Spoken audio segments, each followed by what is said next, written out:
Hello there. आज इस video के अंदर हम ऐसे 50 इंपॉर्टेंट एमसीक्यूज देखने वाले हैं जो आपको एग्रीकल्चर से रिलेटेड किसी भी एग्जामिनेशन के लिए बहुत ज्यादा हेल्पफुल रहेंगे। मैं आपको ये बताना चाहूंगा कि ये जो 50 एमसीक्यूज हैं वो रिलेटेड हैं इरिगेशन वाटर मैनेजमेंट से। और साथ में आपको ये भी बताना चाहूंगा कि इरिगेशन वाटर मैनेजमेंट से रिलेटेड जो थ्योरी का पोर्शन है, जो इंपॉर्टेंट इन्फॉर्मेशन है, वो मैं पिछले वीडियोस के अंदर ऑलरेडी कवर कर चुका हूँ।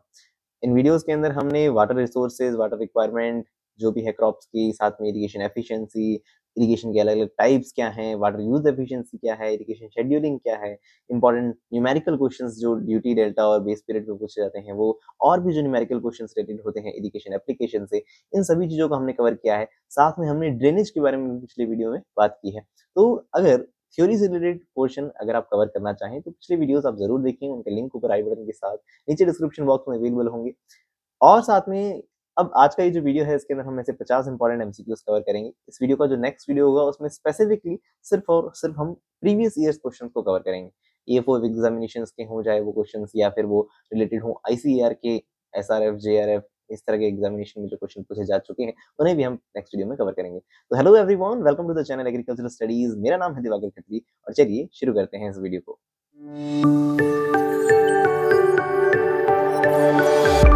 तो जैसा कि मैंने बताया 50 एमसीक्यूज हैं, तो फटाफट से कवर करते हैं इनको। ज्यादा मैं स्ट्रेस नहीं दूंगा हर एक क्वेश्चन पे, फटाफट इन्हें कवर करते हैं। आप क्वेश्चंस पढ़ लें। नेक्स्ट स्लाइड में 5 सेकंड का गैप दूंगा जनरली, और उसके बाद आप उसका आंसर देख सकते हैं। तो which factor is not considered in the determining the irrigation efficiency. Irrigation efficiency निकालने के लिए हमें कौन सा फैक्टर काम में नहीं लेना होता?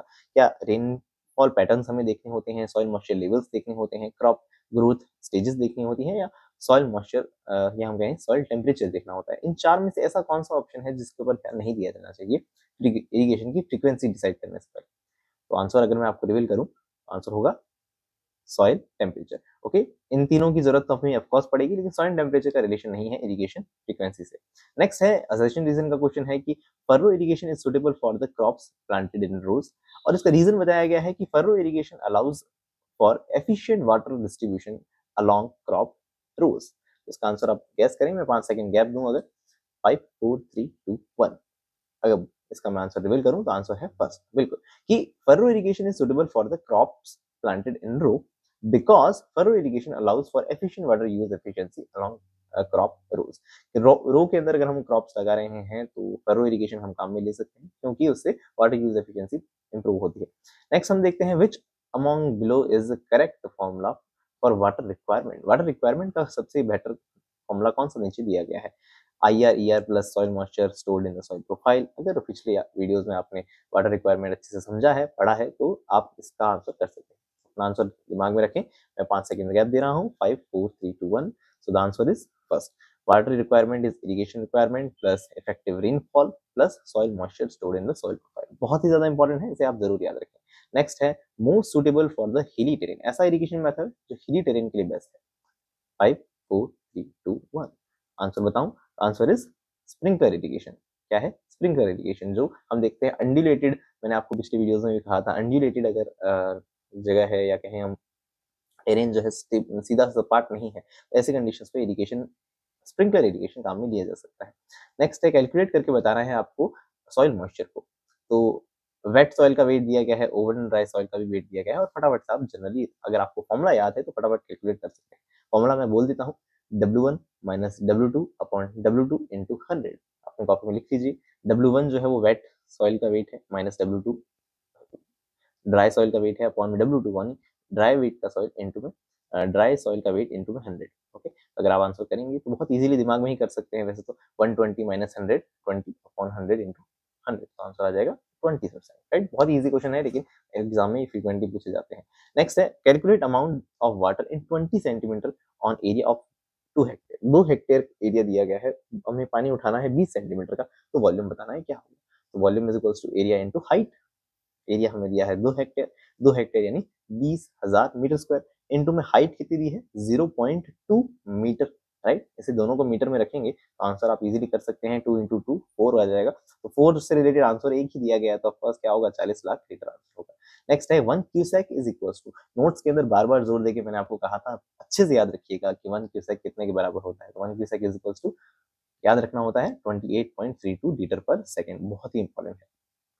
ओके, अब नेक्स्ट हम कहें तो वो है 1 cubic foot of water is equivalent two litres, है ना। 1 cubic foot पूछा है कि बताइए कितने लीटर्स के इक्विवेलेंट होगा। तो आप देख सकते हैं आंसर होगा 28.31। ये भी बहुत इंपॉर्टेंट क्वेश्चन है। 1 फुट के अंदर कितने सेंटीमीटर होते हैं, तो 30.48 होते हैं। तो 1 cubic foot जो है वाटर कितने लीटर्स के इक्विवेलेंट होगा, 28.31 के इक्वल होगा। ओके, तो ये काइंड ऑफ सेम सी चीजें हैं, तो इसलिए डाटा को आपको रिप्रेजेंट करके बताया है। फिर बताया है कि calculate irrigation depth if 5 hectare area is irrigated in 1 cumec day. आपको वाटर का अमाउंट दिया है कितना, 1 क्यूमेक डे, है ना। क्यूमेक डे, क्यूमेक डे क्या होता है समझते हैं, 1 मीटर क्यूब पर सेकेंड, इसे होता है क्यूमेक। पर डे मतलब एक 24 घंटे के अंदर, 24 घंटे के अंदर हर एक 60 मिनट और 60 सेकेंड अगर हम इसको सॉल्व करें तो आंसर आएगा 86,400 मीटर क्यूब। 86,000 मीटर क्यूब हमें पानी का अमाउंट दिया है और 5 हेक्टेयर पे हमें उसे अप्लाई करना है। तो बताइए वो कितनी हाइट तक स्टैंड कर पाएगा। अपनी कॉपी में आप इसे कर सकते हैं, वही फॉर्मूला लगेगा, volume is equals to area into height. हमें हाइट निकालनी है, हाइट निकालने के लिए एरिया को हमें डिवाइड लगाना पड़ेगा अमाउंट ऑफ वाटर से। अमाउंट ऑफ वाटर हमें दिया है कितना, फटाफट बोल रहा हूँ, हो सकता है समझ ना आए तो मैं आंसर आपको दिखा भी देता हूँ। इस तरह से करना है कि volume is equals to area into height, and हम कहें हाइट निकालना है तो ये हमें वॉल्यूम दिया है 86,400 अपॉन में एरिया है हमारा 5 हेक्टेयर, तो हमने इसे चेंज किया 50,000 मीटर स्क्वायर में, तो आंसर आएगा 1.728 सेंटीमीटर। प्लीज इसे कॉपी में सॉल्व जरूर करें। ये छोटे छोटे क्वेश्चन एग्जाम में फ्रीक्वेंटली पूछे जाते हैं और हमारे आंसर इसमें नहीं आ पाते हैं, तो इसलिए अच्छे से याद रखेंगे। मोस्ट सुटेबल ड्रेनेज सिस्टम बताना है आपको जिसके अंदर सरफेस और सब सरफेस ड्रेनेज दोनों इन्वॉल्व हो। अगर आपने पिछला वीडियो देखा है ड्रेनेज से रिलेटेड तो आप उसका आंसर कर सकते हैं, उनमें नोट्स में ही मैंने मेंशन किया था। आंसर इसका अगर मैं बताऊं 5 4 3 2 1, अगर आंसर आपने सोच लिया होगा अपना, आंसर होगा इसका parallel ditch system, parallel open ditch system. Okay, next है बॉर्डर स्ट्रिप मेथड को और क्या कहा जाता है, तो इसे channel irrigation, flat bed irrigation या दोनों कह देंगे या बे इरिगेशन कहेंगे। आंसर क्या होगा, 5 4 3 2 1, आंसर बताऊं तो आंसर होगा बे इरिगेशन। याद रखिएगा, बे इरिगेशन किसका दूसरा नाम है, बॉर्डर स्ट्रिप मेथड का नाम है। अगर मैं पूछूं आपसे कि जो स्प्रिंकलर इरिगेशन है उसका क्या दूसरा नाम होता है, तो आपने कभी फोकस किया होगा इस नाम में, ओवरहेड इरिगेशन जिसे कह देते हैं, है ना। तो इस तरह से अलग नाम पूछे जाते हैं इरिगेशन मेथड्स के, तो पता होना चाहिए। सर्ज इरिगेशन अप्रोच किसने ढूंढी थी, 5 4 3 2 1। अगर आंसर में रिवील करूं तो आंसर क्या होगा, answer should be the Stringham and Keller. Stringham and Keller ने सर्ज इरिगेशन दिया था, इसे जरूर याद रखेंगे, ये एग्जाम में पूछा जा सकता है। ओके, नेक्स्ट है water requirement of cotton and sugar cane. Cotton और शुगर केन की आपको वाटर रिक्वायरमेंट बतानी है। मैंने कंप्लीट टेबल आपको याद कराने की कोशिश भी की थी। मैंने कहा था एक ट्रिक से याद करने की कोशिश करते हैं कि कौन कितने बजे खेलने जाता है ना। खेलने जाता है का क्या मतलब है, हो सकता है मेरी बातें अब समझ ना आए आपको, क्योंकि अगर आपने वो वीडियो नहीं देखा होगा। अगर वीडियो देखेंगे तो आपको वो ट्रिक्स समझ आएंगी, तो उसके बिहाफ पे मैंने आपको बताया था। तो आंसर हो सकता है आपको याद होगा। वेट करते हैं, 5 4 3 2 1, आंसर रिवील करूं तो आंसर है डी, यानी 700 to 1300 हम डिमांड मान सकते हैं कॉटन के लिए, और 1500 से 2500 मिलीमीटर हो सकती है शुगर केन के लिए। ऑन ऑफ सिस्टम किससे रिलेटेड है, बहुत ही ज्यादा जोर दो के मैंने चीख चीख के आपको याद कराया था। ऑन ऑफ जब भी आ जाए तो इसका मतलब सीधा ही हमें याद रखना होता है। आंसर अपने दिमाग में सोचा होगा आपने, 5 4 3 2 1, आंसर अगर मैं रिवील करूं तो वो होगा surge irrigation. Surge irrigation is related to the on off irrigation.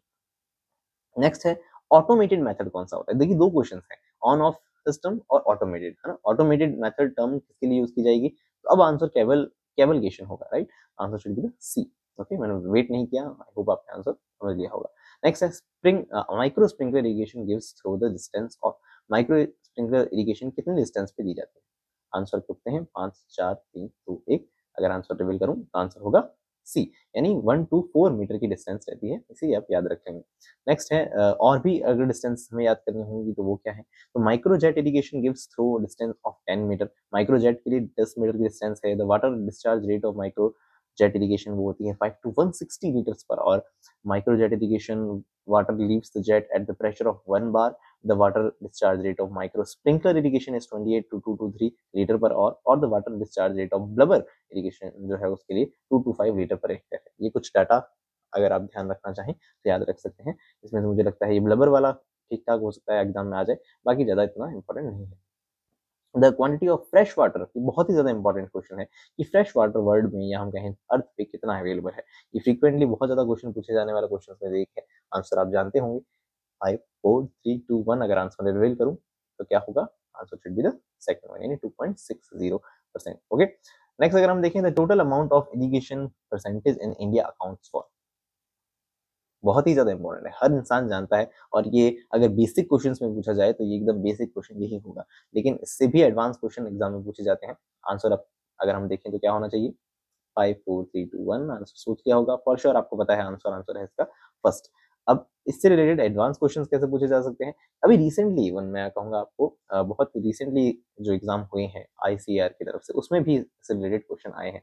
Total precipitation 400 million hectare metre है, उसमें से मानसून से रिलेटेड 300 मिलियन हेक्टेयर है, rest of year 100 million hectare है, लेकिन इसका क्लासिफिकेशन कई बार पूछते हैं कि इनफिल्ट्रेशन कितना हो जाता है, 215 मिलियन हेक्टेयर मीटर, और इमीडिएटली इवेपोरेट कितना होता है तो 70 मिलियन हेक्टेयर मीटर, और सरफेस से फ्लो कितना हो जाता है 115 मिलियन हेक्टेयर मीटर।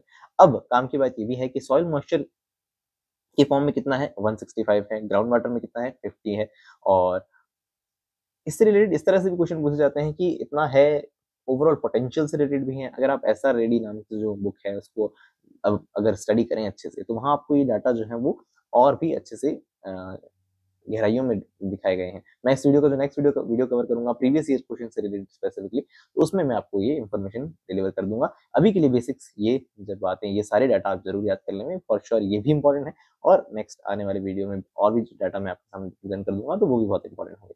ठीक है, नेक्स्ट हम देखते हैं अल्टीमेट इरिगेशन पोटेंशियल इंडिया का कितना है, अच्छे से याद रखना है हमें। 5 4 3 2 1 रिवील करूंगा आंसर, तो मैंने पिछले नोट्स में बताया ही आपको, ये है 139 मिलियन हेक्टेयर।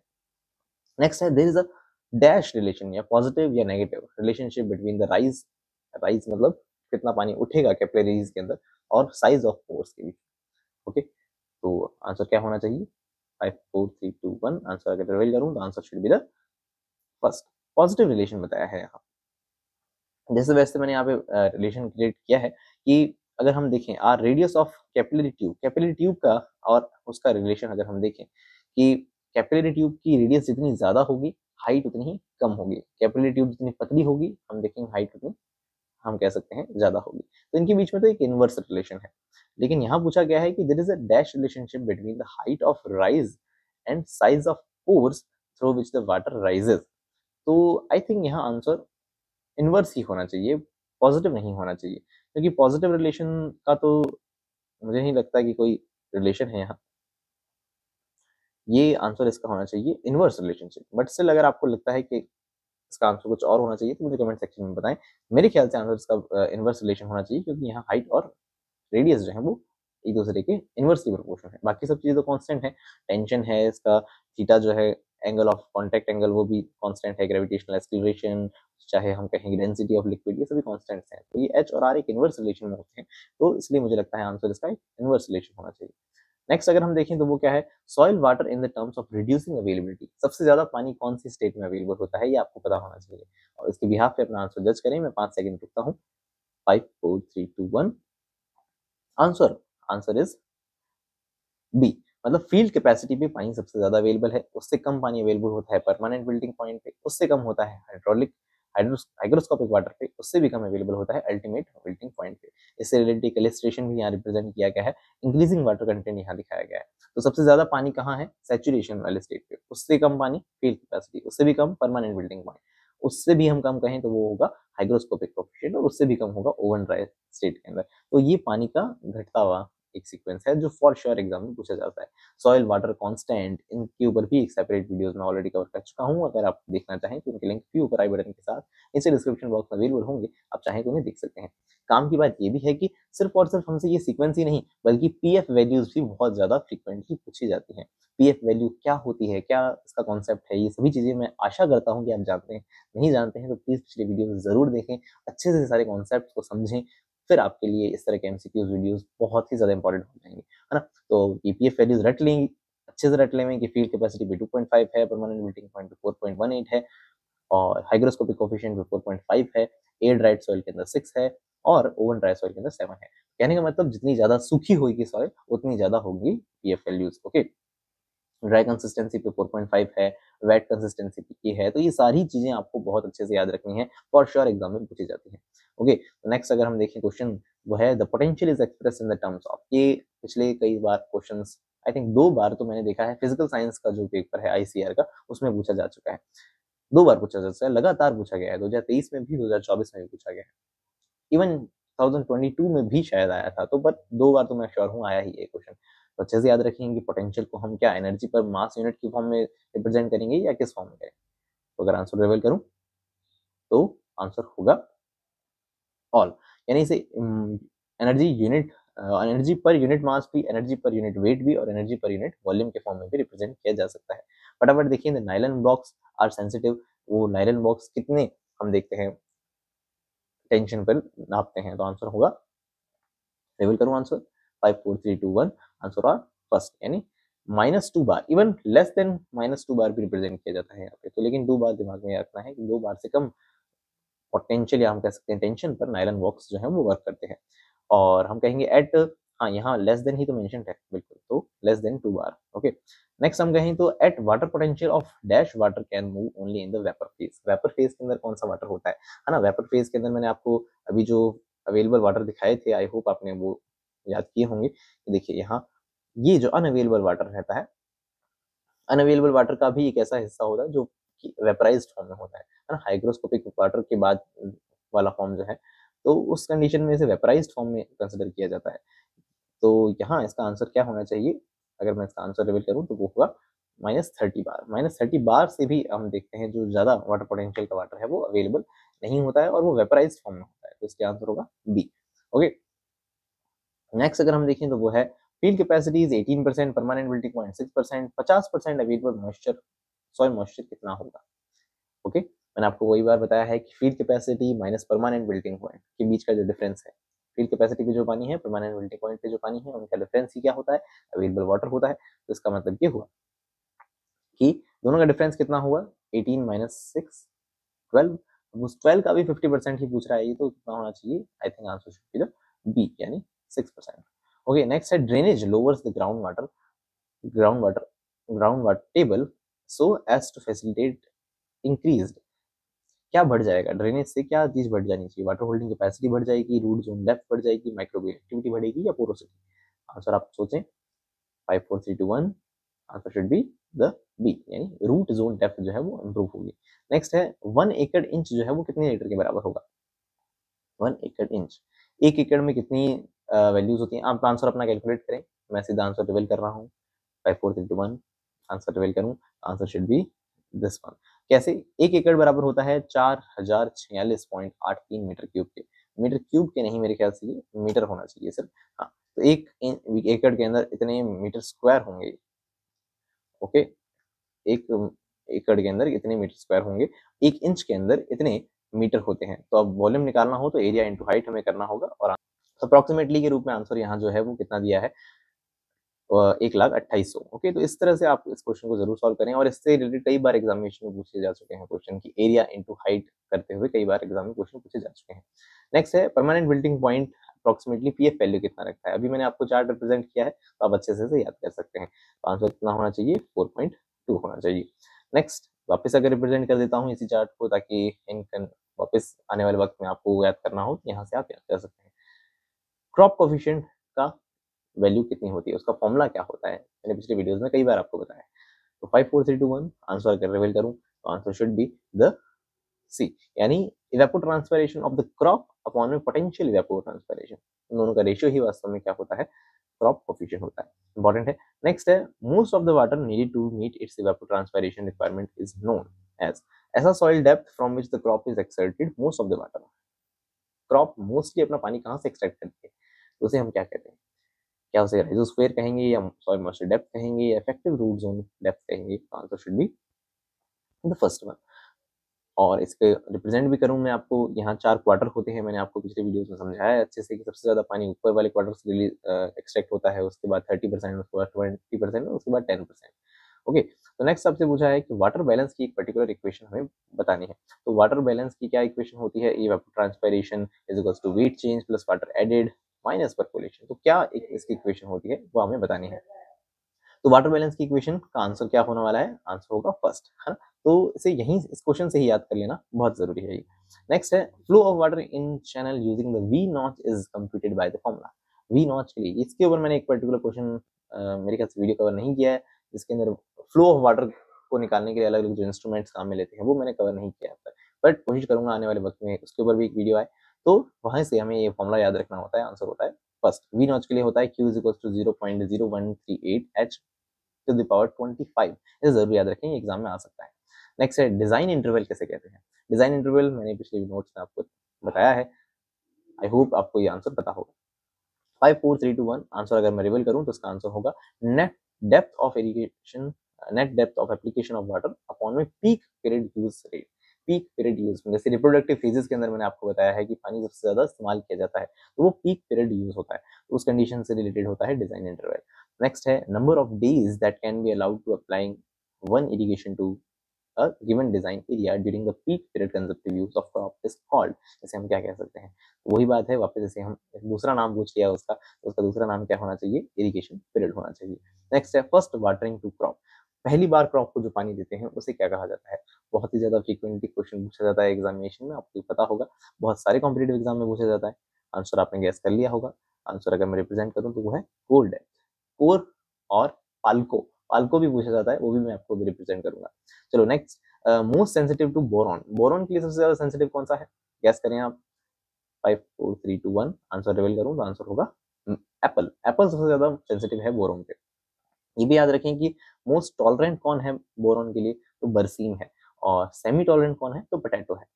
मैं पूछूं सॉल्ट टॉलरेंट कौन है, सॉल्ट टॉलरेंट क्रॉप कौन सी है, तो वहां सॉल्ट टॉलरेंट में आंसर आता है बार्ले। ड्रॉट टॉलरेंट आपसे पूछें तो क्या कहेंगे आप, ड्रॉट टॉलरेंट में आता है सेफ्लॉवर।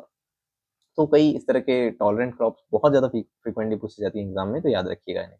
नेक्स्ट है 1 क्यूमेक पर डे किसके बराबर होगा, ये आई थिंक 2024 में ही आया हुआ क्वेश्चन है, तो इसे अच्छे से याद रखें। 8.64 हेक्टेयर मीटर भी दे दिया, हेक्टेयर सेंटीमीटर भी दे दिया, सिर्फ हेक्टेयर भी दे दिया और दिमाग घुमा दिया। तो आंसर क्या होना चाहिए, गैस करें। Answer should be the second one, ये हेक्टेयर मीटर के बराबर होगा। 1 क्यूमेक डे पर डे जो है वो 8.64 हेक्टेयर मीटर के बराबर होगा। ओके, नेक्स्ट हमसे पूछा है कि the first irrigation before sowing, sowing से भी पहले सीड जर्मिनेशन के लिए, सीडलिंग एस्टेब्लिशमेंट से पहले जो आप पानी देते हैं उसे क्या कहते हैं, बहुत इंपॉर्टेंट है। आंसर शुड बी द पाल्को, है ना, मैंने कहा था पाल्को और कोर बहुत ज्यादा पूछे जाने वाले क्वेश्चंस हैं, तो याद रखिएगा। ब्लाइंड इरिगेशन, बेस इरिगेशन ऐसा कुछ नहीं है, पाल्को is be the right answer. Next है most suitable drainage system when the irrigation require both surface and surface, I'm sorry ये क्वेश्चन रिपीट हो गया है, आंसर ऑब्वियस वही होगा, पैरेलल डिच सिस्टम।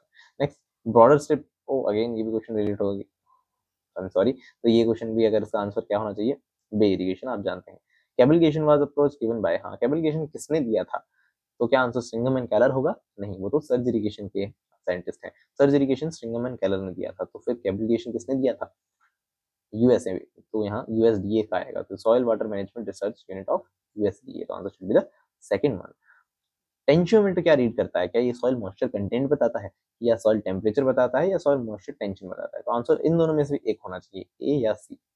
लेकिन अगर आप प्रिसाइज इंफॉर्मेशन रखते हैं सॉइल मॉइस्चर डिटर्मिनेशन की तो आप फॉर श्योर इसका आंसर कर सकते हैं, राइट। तो आंसर होगा 5 4 3 2 1, आंसर आपका होगा सी। क्यों सॉइल मॉइस्चर टेंशन, क्यों सॉइल मॉइस्चर कंटेंट नहीं, क्योंकि हम ये इनडायरेक्टली सॉइल मॉइस्चर कंटेंट बता सकता है, लेकिन डायरेक्टली तो ये क्या सॉइल मॉइस्चर टेंशन ही बताता है, तो इसका आंसर होगा सी।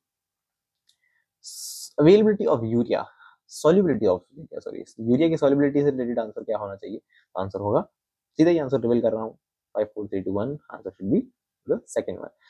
35 parts in 100 parts of cold water, ये आंसर होना चाहिए KCl के लिए, म्यूरेट ऑफ पोटाश के लिए, लेकिन यूरिया के लिए कितना है, 78 है, याद रखना है।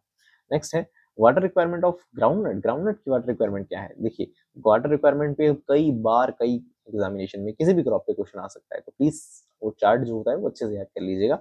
Answer should be the first one, 500 to 700 metre, मैंने ट्रिक्स भी बताई हैं पिछले वीडियो में, आई होप आपने वीडियो देखा हो।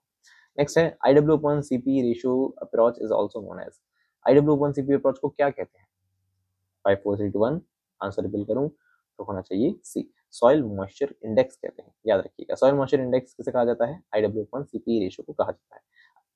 IW/CP रेशियो राइस के लिए क्या है, मैंने अलग अलग क्रॉप्स के लिए पूरा चार्ट आपको पिछले वीडियो में दिखाया है, सभी क्रॉप के लिए अलग अलग बताया गया है, एक तो स्पेसिफिकली राइस के लिए क्या हो सकता है, तो याद रखें 1.2 से 1.3 तक होता है। Which factor is not considered in determining the irrigation frequency? I'm sorry, ये क्वेश्चन भी रिपीट हो रहा है, तो answer should be the soil temperature. Next question एजर्सिन रीजन का है कि the optimum range of soil moisture for effective ploughing is 25 to 50% depletion of available soil moisture. बिल्कुल, इफेक्टिव फ्लोइंग के लिए बेटर कंडीशन कौन सी हो सकती है? फील्ड कैपेसिटी वाली हो सकती है, और डिप्लीशन के फॉर्म में कहें तो 25 to 50% डिप्लीशन वाली कंडीशन हो सकती है। Light soil can be ploughed in narrow range of soil moisture condition while the range is wider for the heavy soil. सोचिए, क्या दोनों स्टेटमेंट सही है, या सिर्फ पहला स्टेटमेंट सही है, या सिर्फ दूसरा सही है? आपके हिसाब से आंसर क्या होना चाहिए? 5 4 3 2 1 आंसर मैं रिवील कर रहा हूँ। तो answer should be the third one, यानी ये बात गलत कह दी है, यहाँ इन्होंने उल्टी बात कह दी है। वास्तव में हैवी सॉइल्स, या मैं कहूँ क्ले सॉइल्स जो होती हैं, उनके लिए रेंज नैरो होती है। नैरो रेंज में ही बहुत कम पर्टिकुलर पानी की एक रेंज है जहाँ पे आप उसमें कल्टीवेशन, पानी बहुत ज्यादा हो गया तब भी दिक्कत होगी क्ले सॉइल में प्लॉइंग करने में, पानी बहुत कम है तब भी बहुत सूख जाती है मिट्टी, तो वहां भी आप प्लॉइंग नहीं कर पाएंगे। तो एक पर्टिकुलर नैरो रेंज है किसके लिए? तो हम कहेंगे कि हैवी सॉइल के लिए ये रेंज उल्टा वाइडर नहीं नैरो होनी चाहिए, और उल्टी बात कह देंगे हम लाइट सॉइल के लिए, तो इसलिए हम कहेंगे कि सेकंड स्टेटमेंट गलत है। ओके, तो नेक्स्ट अगर हम कहें तो न्यूट्रॉन मॉइस्चर मीटर क्या मेजर करता है? उसमें सॉरी, क्या fast neutrons is a mixture of, fast neutrons कहाँ से निकलेंगे? तो बेरियम तो आपको याद होगा, एमरेसियम भी याद होगा, ये दोनों नाम आते हैं न्यूट्रॉन मॉइस्चर मीटर वाले, है ना। अगर आप इसकी पूरी मैकेनिज्म अच्छे से समझना चाहें तो मैं इसके ऊपर सेपरेट वीडियो बना चुका हूँ, अगर देखना चाहें तो आप इसी वीडियो जरूर देखें। तो रेडियम और बेरियम इसका आंसर होना चाहिए, तो फर्स्ट फिल्म में राइट आंसर। नेक्स्ट क्वेश्चन पूछा है total depth of irrigation applied. अच्छा, 50 क्वेश्चन इस नंबर के हिसाब से तो हो गए हैं, है ना, बट स्टिल आई नो कुछ क्वेश्चन रिपीट हो रहे हैं, कुछ हो सकता है नंबर भी कहीं ना कहीं गड़बड़ हो गया हो, अनफॉर्चुनेटली इंसान हूँ, गलती तो हो जाती है।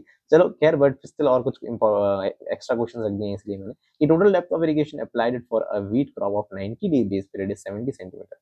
आपको डेल्टा दिया गया है 70 सेंटीमीटर, आपको बेस पीरियड भी दे दिया, और आपसे ड्यूटी पूछा है। ड्यूटी का फॉर्मूला जानते हैं, duty is equal to 8.64 into base period upon delta, right. ये डेल्टा को अगर ऊपर उठाऊं तो आंसर ऐसे भी कह सकते हैं कि delta is equal to 8.64 into base period upon duty, है ना, क्योंकि स्विच तो करना है, छोटी सी मैथ्स है। किसी ने कमेंट किया था एक बार कि आपने जो फॉर्मूला बताया वो गलत है ना, ड्यूटी इज इक्वल्स टू ये होता है, डेल्टा इज इक्वल्स टू नहीं होता है। नहीं, ऐसा नहीं है यार, मैथमेटिकली अगर स्विच कर दें फॉर्मूले को तो वो भी हो सकता है सही आंसर। चलो खैर, तो आंसर क्या होना चाहिए इसका? आप इसको सॉल्व करें प्लीज अपनी कॉपी में मैथमेटिकली। मैं अभी एक बार के लिए आंसर आपको बताऊं तो आंसर होगा first, method of irrigation in which the water is applied on पर प्लांट बेसिस। हर एक प्लांट के पास एक अलग एक इरिगेशन फॉर्म हो, उसे हम क्या कहेंगे? Pulse irrigation, micro jet, fogging, या ब्लबर, क्या कहना चाहिए? Answer should be the first one, यानी ब्लबर इरिगेशन। ओके, तो ये थे आज के सारे क्वेश्चंस। आई होप 50 तो नहीं, क्योंकि कुछ तो क्वेश्चंस रिपीट हो गए, बट अप्रोक्सीमेटली 50 क्वेश्चंस यहाँ मैंने कवर किए हैं, and I really hope this video will be helpful for examination. मिलते हैं नेक्स्ट वीडियो में, जहां सिर्फ और सिर्फ स्पेसिफिकली प्रीवियस ईयर क्वेश्चन की ही बात करेंगे। इस वीडियो में कुछ इंपॉर्टेंट क्वेश्चन और इस तरह से मिक्स हो गई कहानी, लेकिन सिर्फ स्पेसिफाइड करते हुए कौन से एग्जाम में कौन सा क्वेश्चन पूछा जा चुका है, इस तरह से एक नेक्स्ट वीडियो में हम कवर करेंगे प्रीवियस ईयर क्वेश्चन को। तो मिलते हैं नेक्स्ट वीडियो के अंदर, तब तक के लिए बाय बाय, टेक केयर।